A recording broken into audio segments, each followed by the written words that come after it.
one of the strange, and I'd still say like miraculous things that happened from this process, from various things. One day I was sitting down reciting the Quran, and Yusuf was playing Lego. I'm revising Surah Al-Baqarah, and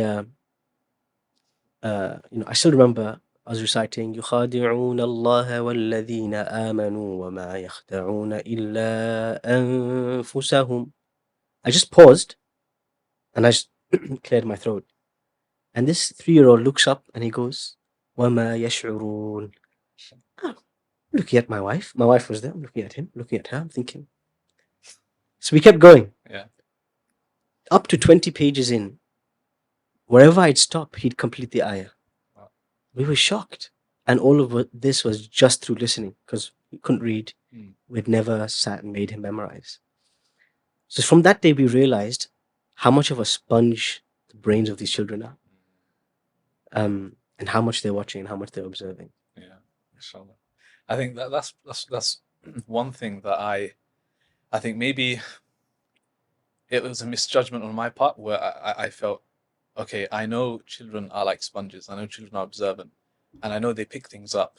But in my head, before I became a father, I was like, maybe it's after they're like 3-4 years old. They'll start picking things up. When they're like babies, surely not. And that was a misjudgment on my part because literally months in, I realized my daughter picking basically whether it's things like just the gestures that you make or like you said, you put up the musalla, the sajada, and then she'll just naturally put her head on the floor, she'll go into ruku. Yeah. I'm like, how is she learning these things? But yeah, because she's seen us, the way we pray, the way we talk to one another. So I think that was a misjudgment on my part, but that story you shared of Yusuf, mashallah, is amazing because yeah, it's especially when it comes to the learning side, it's very easy for them to pick things up.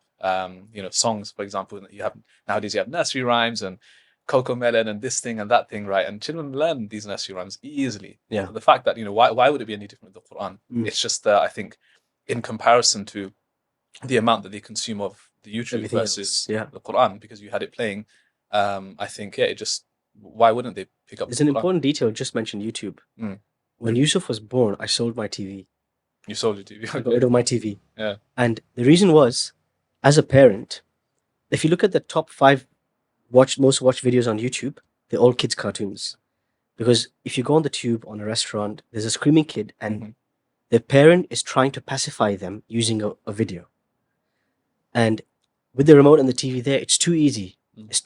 I know that I'm going to give into it and be like, the child's being so difficult today. Just put something on and just let them watch it with their eyes glazed over and just passively enjoying. So we sold the TV and it made our life much more difficult to pacify the child. But it meant that there was no other input other than us and what we were doing around. Okay.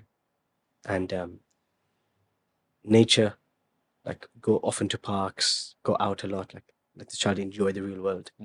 Till today, we don't have a TV. Yusuf is nearly 7.